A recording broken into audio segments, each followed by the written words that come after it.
In this section, we will discuss how to conduct standardized cognitive tests with young children in early childhood intervention when you have children who struggle with their attention or engaging with the activities. In particular, we'll look at some ideas that can assist to encourage engagement so that we have more chance to gain a standardized score when attempting to determine a child's cognitive ability, as well as looking at the kinds of information that may unfold from such an assessment that inform us how to support this child in the future better. Possibly the most important aspect of conducting standardized testing with young children who could struggle to engage is to be well prepared, to ensure that the room and the materials are well set up and that you have a plan. So let's look at some of the ways you can set up a room that can assist or encourage the likelihood of engagement. First of all, choose a room or set up that room in a way that is as distraction-free as possible. Remove distracting pictures, particularly those that can be grabbed. Remove toys that could be appealing or grab their attention. Put them in cupboards and drawers and boxes. Have them out of sight, but also have them out of access. Lock cupboards. Make sure that these things cannot be accessed by children who are going to go exploring. Make sure that you have the right sized chair and table. Many times we do assessments, we don't pay a little attention to how comfortable the child might be and how well it engages them. So for example, for best comfort and best engagement, child's feet should be able to easily touch the floor with their legs parallel to the chair. There should be a neat L from their thighs down to their ankles. Make sure that the table is neither too small nor too big. When setting up the room, try and place a parent, which I'm always going to have in the room unless there are very exceptional circumstances. Have that parent about 45 degrees behind the child so that the parent can see what's happening, but the parent is in the field of vision of the child and act as a distractor. Another key component for setting up the session is when have spoken to a parent prior to the session and would have requested that they bring a bag that's on their shoulder that the child hasn't seen what's in it, and within that bag will be a range of toys or preferred items and some food or drink that can be bought out if required. What's important is that the child, when they're coming into the room, isn't aware of what's in it. The next component to think of is where do you locate the table and how do you set it up and where are you going to sit? Standardized cognitive testing suggests in their manuals that you're going to sit either directly opposite or on a 45-degree angle. However, with very young children who will quickly get out of the seat and walk around, and then it is significantly harder to try and bring them back than to maintain them there, where you sit can certainly aid in them maintaining their engagement for longer. Similarly, where you place the table.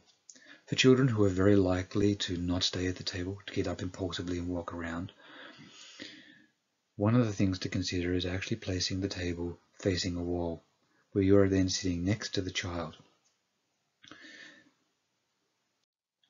The advantage of facing the wall is it reduces the amount of visual distraction, but also makes it slightly easier to do a little gatekeeping. That is, using your body, your arms, as a visual guide that the child is meant to be remaining in the chair. So for example, sitting next to the child with your arm behind the back of the chair and your body acting as a little barrier for just getting up and leaving. Not that you're going to physically stop the child, it just acts as a visual aid. And then you're able to use your other hands to point and guide and gesture to the activities you're going to do. Now for children who have less difficulties with maintaining their attention, are less likely to just leave the chair and walk around, then sitting to the side of the table that if they do start to move, you can quickly switch around to sitting next to them or be there to guide them back. For children who are very unlikely, then sitting face to face. Sitting face to face is going to increase the amount of interaction that you can generate. So if you're looking to engage a child through you, then facing them across the table is the best location. But for a child where you're looking for the materials, the items to be engaging, then you're using you and as a body as a guide of what they should be doing and where they should be located. Also, if you're sitting right next to the child, it can visually screen out things in the room that could be distracting. Even think about your use of chairs. In some services, they'll have chairs with arms, and these arms are very useful because it's once a child is sitting in there comfortably, you've managed to encourage them to look at the materials, then the chair itself speaks to remaining in it. It's a little less easy to simply get out and run around. Again, at no point are you ever going to physically restrain a child or physically stop them. You're using these items to act as visual guides, as ways of providing information of what they should be doing, which is sitting in the chair and looking at the materials. The other advantage of sitting next to the child as opposed to opposite the table from them is that it allows you to give a little bit of hand-over-hand guidance in the first parts of the task, where they're struggling, where they're still getting into some momentum, some idea that what we're going to be doing is work at the table. Many of these ideas are taken from Teach and ABA, which I'll describe in greater detail as we go along. With an idea of how you're going to physically set up the room based on the information that you've gathered before this child's coming in. What's their attention like? How impulsive can they be? How active are they? What you're going to conceptualize is either a structure up or a structure down approach to your testing. With a structure up approach, what you're doing is you're starting with the most standardized, typical way of administering cognitive tests. That is, as it describes in the manual.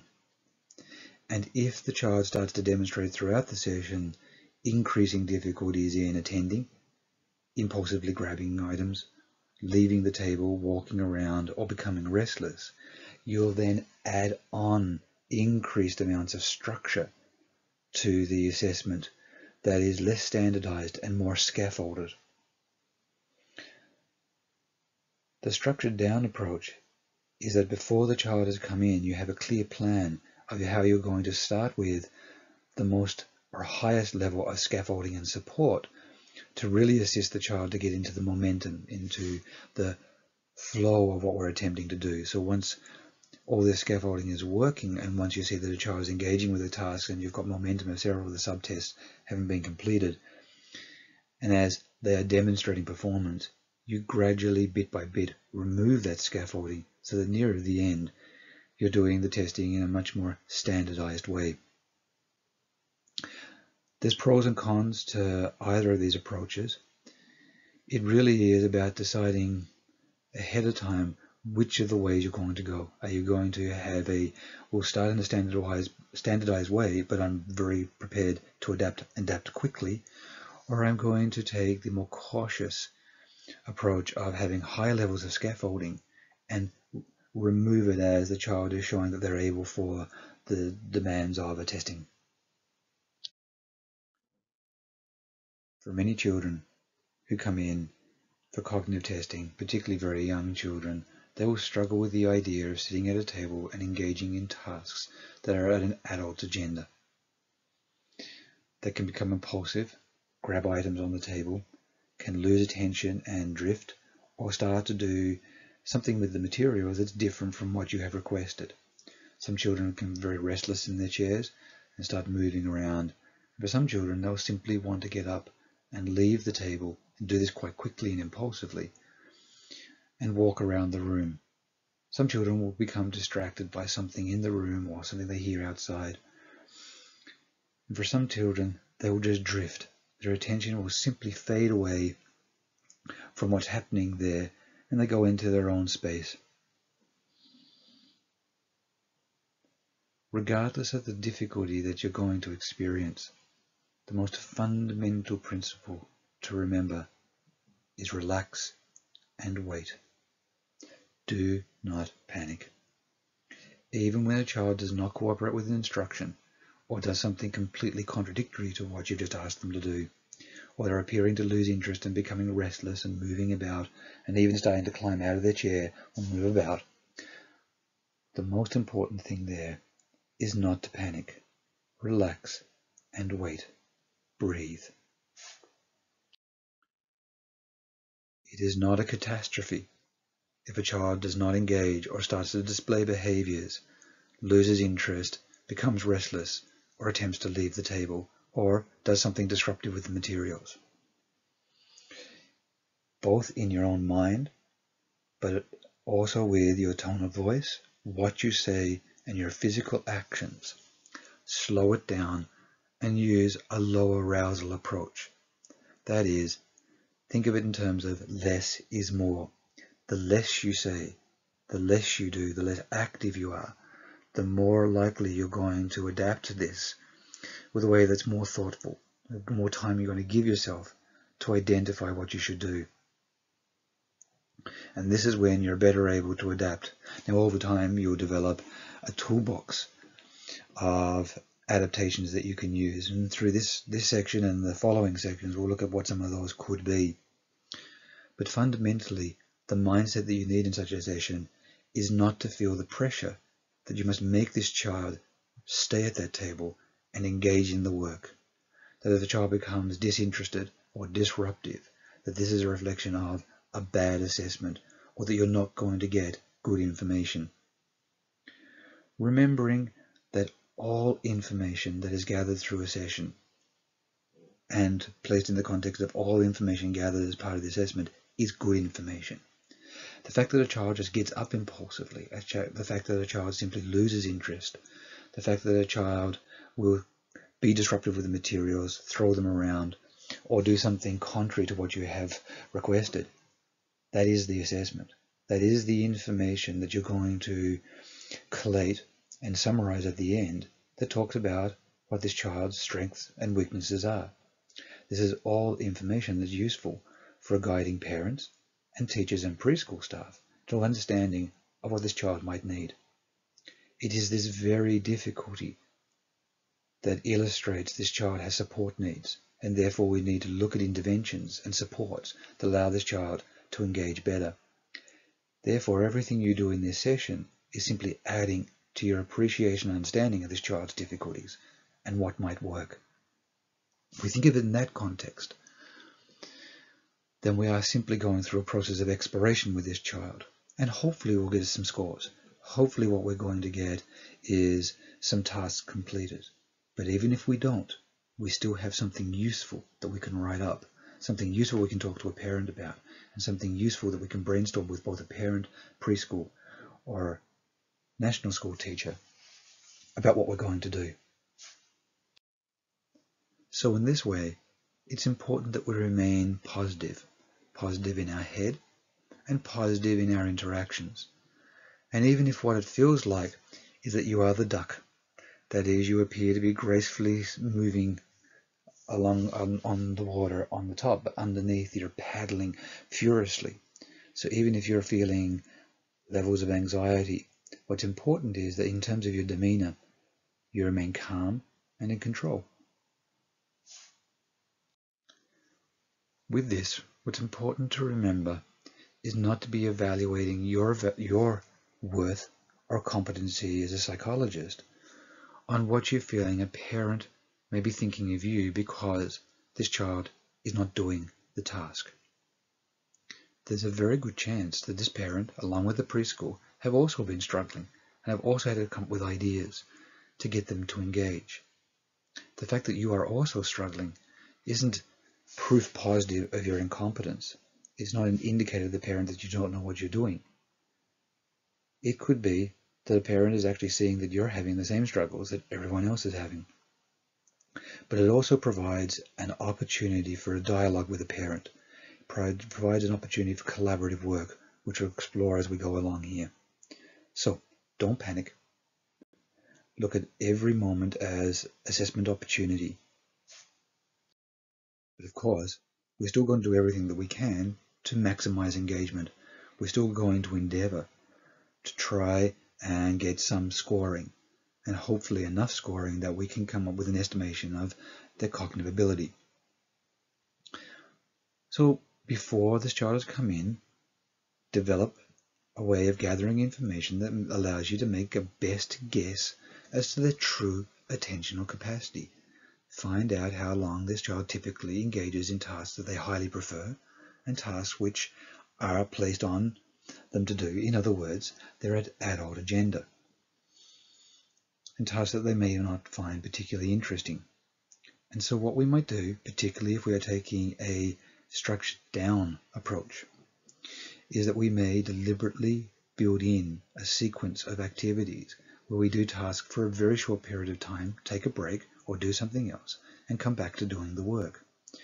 This may even mean that we break our subtests. So for example, the block design, it may be that this is a child that's quite capable of doing 4, 5, or even 6 separate block design items. However, their attention is only a few minutes, so what we might do is only 1 or 2, then deliberately and proactively end that task and do something that's more physical, more fun, more about moving around the room, or doing something that allows the child to do something in a different modality. Or it might just be a fun activity on the table. This idea of interspersing we'll add on in a little while, but fundamentally it's understanding that a child's attention is their real ability. Simply expecting a child to persist beyond it is magical thinking. So what we do is we base our structure on what we believe this child's true attentional abilities are. It's also very useful to think of the first tasks you're going to be as the ones that are the most fun and easiest for the child. In reality, block design is not it. If you're going to be doing something like the WIPSI, highly suggest that matrix reasoning, where all a child has to do is look at the picture and point at what the picture that should go into the space that's free, is a significantly easier task, has less anxiety, and is more likely to engage than block design, where a whole host of things can go wrong.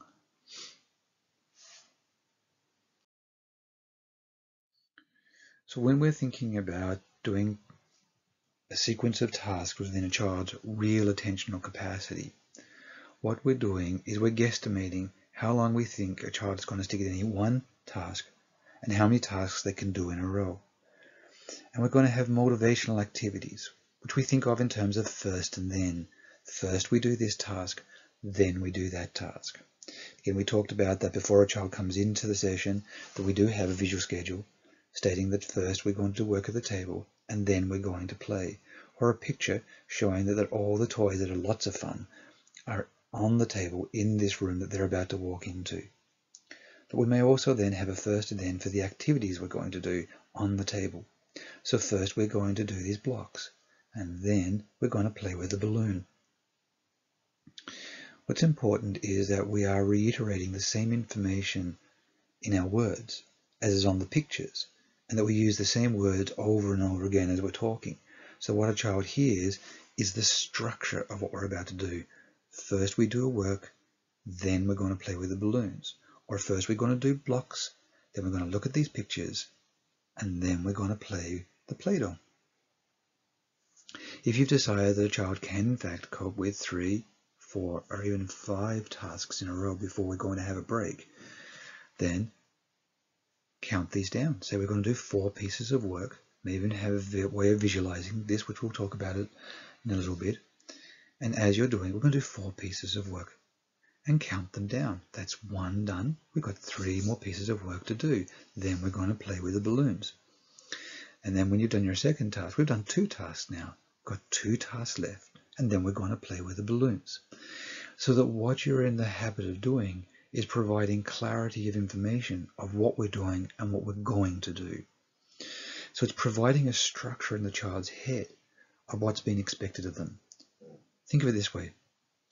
far as this child is concerned, they're entering into this strange room with you who they don't really know, to do work that they don't know what's going to be, and they don't know how long it's going to go on for, or what it's going to involve.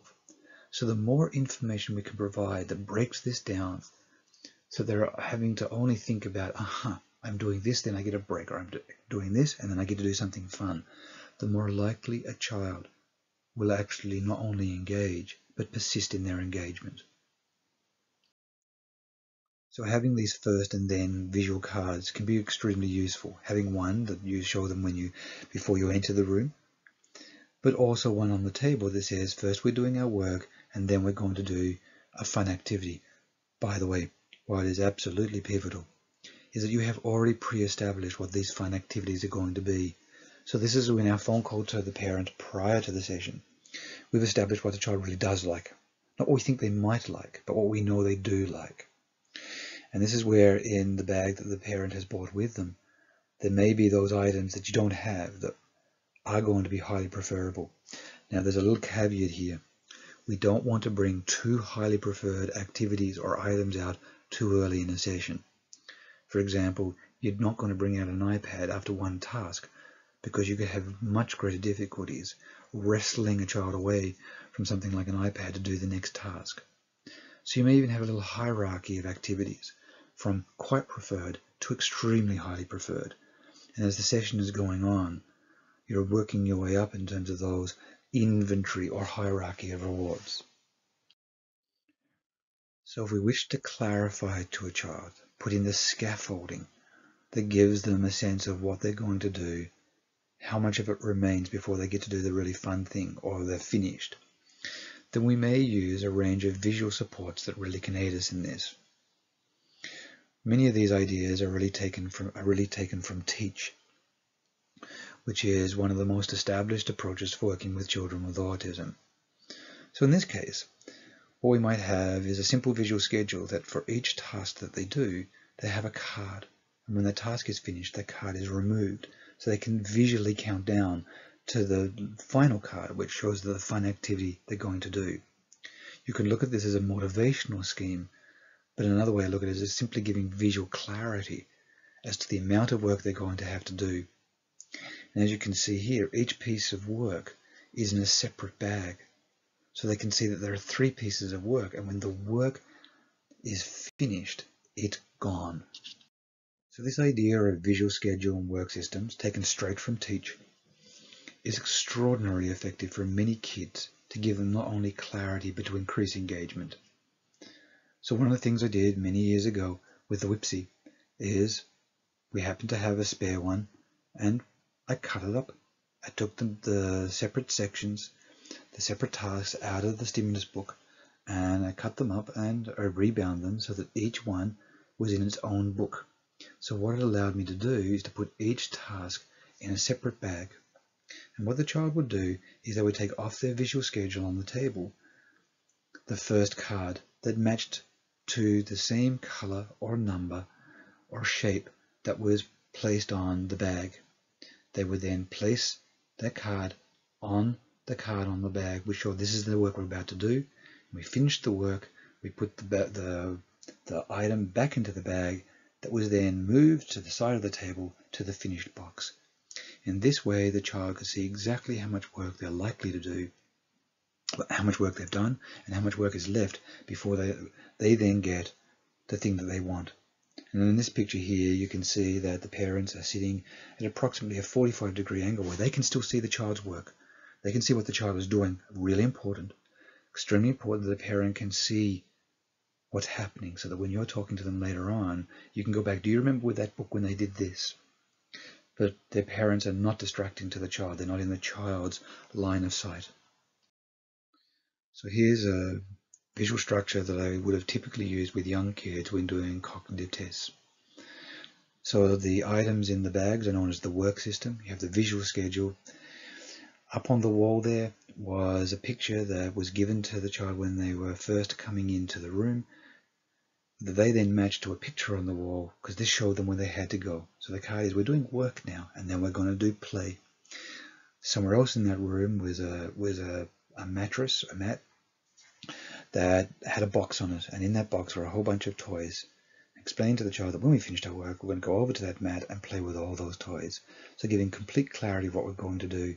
All my testing items were over in the corner out of the way in a nice neat pile so I could access them. I brought them out onto the table, and there was the finished box. However, for other children, I'd have somewhat different setups. For some children, we would in fact have a much more visually structured set of activities. Or we might have more physical aspects to the work. So for example, it might be that we took items out of a box as almost a secret and placed them up. Here are the next 3 things we're going to do. When they shuffled them across the table, they dropped into the big box. So it was a nice animated way to the work is finished.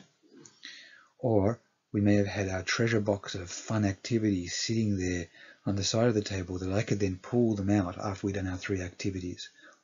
Or on some occasions, if I saw that the child's attention was lagging or flagging, or they were really truly struggling, I could bring out an item to show them visually, oh, I only got to do this little bit more work, and here's the thing we're going to do.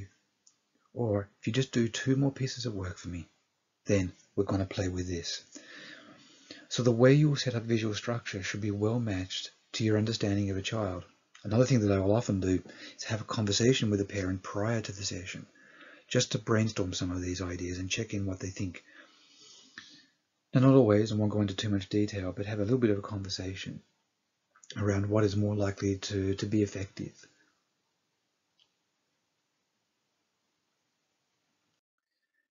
And for some children, it's a really good idea to actually have the rewarding activity or the motivating activity, the final activity that they're really looking forward to, actually there on the table where they can see it. Now, not for children who's going to reach across and impulsively grab it, but for other children, seeing this item rather than just the picture, having it there helps them engage, particularly when they can see, as you see in the boxes here, that because each of the tasks have been broken into a separate box, they can see the boxes move and they're moving closer and closer to actually getting this item. For those children where their attention can rapidly deteriorate or they can become quite distracted, it's very easy to then pull out that motivating item and have it there in front of them to either give them a bit of a free sample. Look, here's 1 bubble. Oh, now we'll do more when we finish this piece of work. Or just as a reminder to say, look, here's the bubbles. Let's finish our work, and we can do them just to bring their attention back. It's a lot easier. You actually have the item there than just simply having a picture on the visual schedule. And here's the example of where I have the whole room set up with the little mattress there, the little mat with the box of fun activities. I might even show the child, and in some sessions, and particularly ones that I did with the early individual educator, you might even start off with the free play on the mattress, on the mat there, so that they got a sense of the fun stuff that was going to happen when we did our work. Now, the downside of this is that it can be a little bit more difficult for some children to get them from the fun activity to the table. But for other children, this is not going to be a difficulty. They're going to, once they've learned the system, are going to flow very neatly between this is work, this is play, and this is where you use your visual schedule, where you say playtime, 2 minutes left, and then we're doing work, and then we're going to play again. But this is just a way that you may think in terms of setting up your whole room, so that the whole room is doing the assessment for you, not simply focusing on the fact that it's administering the items in the test. Your assessment session is everything that's contained within that session. And this is important. Your assessment is not just getting the scores. It's about setting it up in such a way that a child will engage to the maximum of their performance, and using the whole session to gather as much information as you can from a child. And free play or having fun with interactive activity with a child is as much of the assessment as the scores. In other words, it's not just about administrating a task or a subtest, getting the score, and then quickly moving on to the next one. In our relax and wait, it's understanding that you've allocated enough time to your session, and this whole session is being built on the idea of completing it. So let's take our time and have built in it that if a child does become distracted, does melt down, does walk away from the table, it's not going to interfere with us completing the task because we have to get it done within a set period of time. One of the greatest enemies to our thinking is that we see that we've got to get this done quickly, and that if a child is moving away, that this becomes a problem. If your mindset is, no, I've got this time allocated, and I'm quite happy to spend the whole time doing it, and that every moment is a learning opportunity, and every moment can be fun, even when a child is becoming distracted, restless, or disruptive, then the whole structure of that session frees you, it liberates you to be more relaxed and to go with the flow significantly more. Also, if I have found out that a child is in, for example, a special preschool,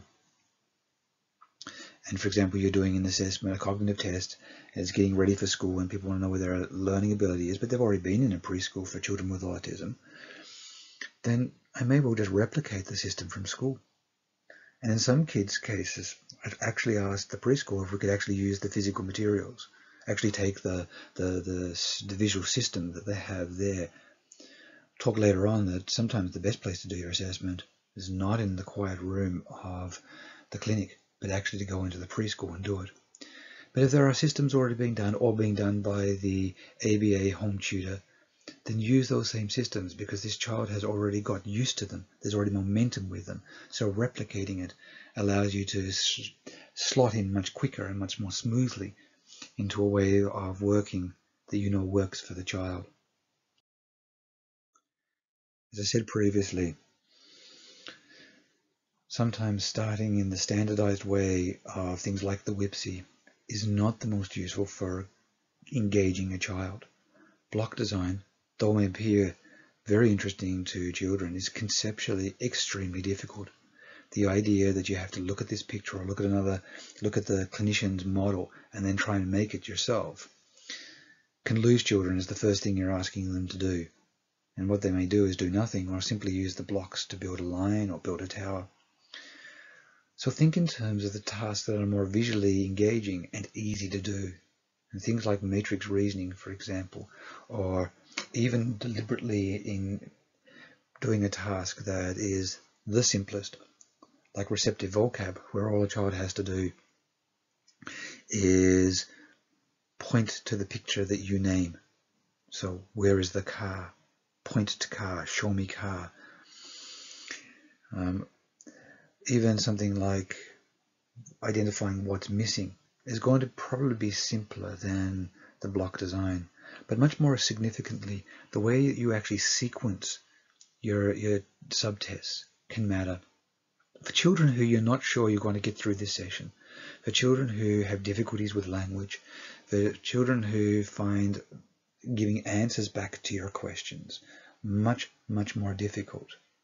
The idea of starting off with a non-verbal item, then moving to a verbal, then non-verbal, and verbal item, which is in the standardized testing, as in the recording form protocol, can lose children too quickly. They'll start off great with the first non-verbal, matrix reasoning or block design. As soon as you start to ask them questions, they start to drift off, they start to become restless and want to leave the table.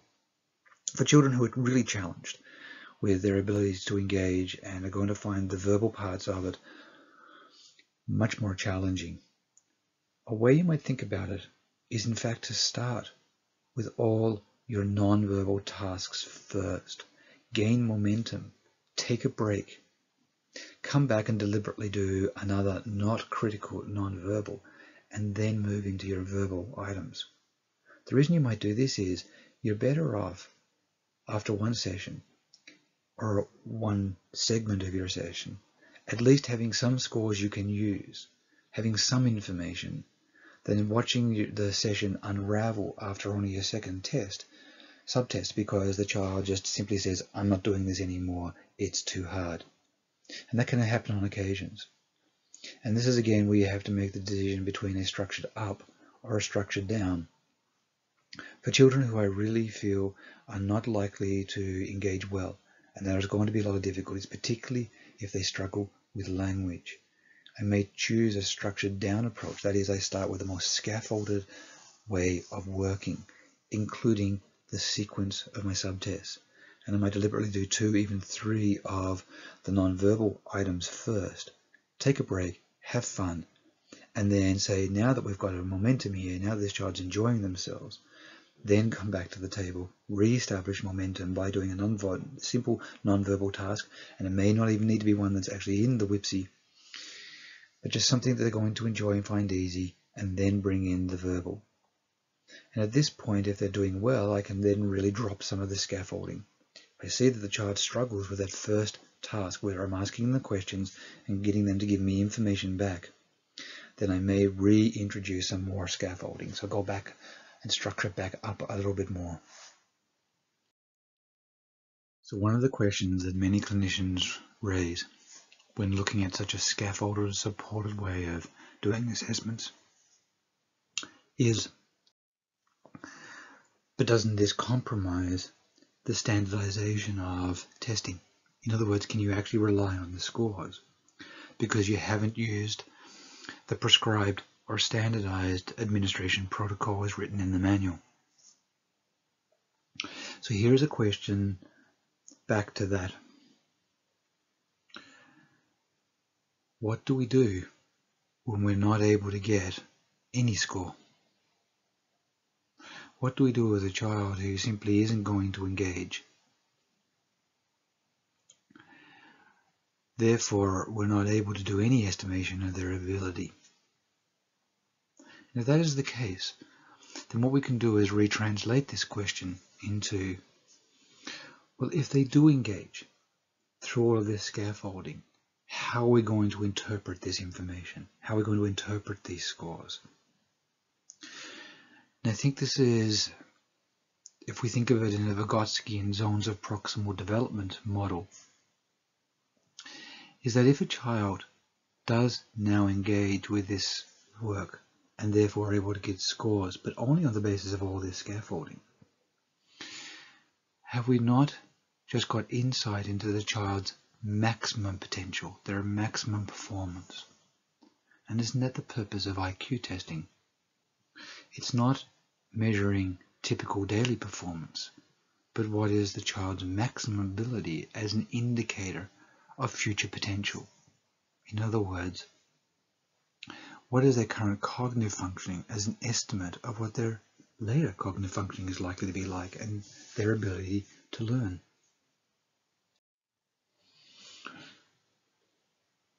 Even if you don't accept this easily, or this is not something that feels consistent with your own understanding of IQ testing, then it really comes down to the way that we interpret this assessment.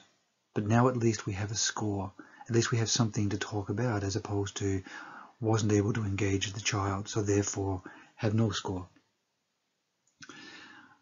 So if you're less comfortable with the idea that this simply is demonstrating the child's true performance, another way of viewing it or interpreting it is that in that zones of proximal development idea is that with this level of scaffolding, with this level of support, the child was able to perform to this ability.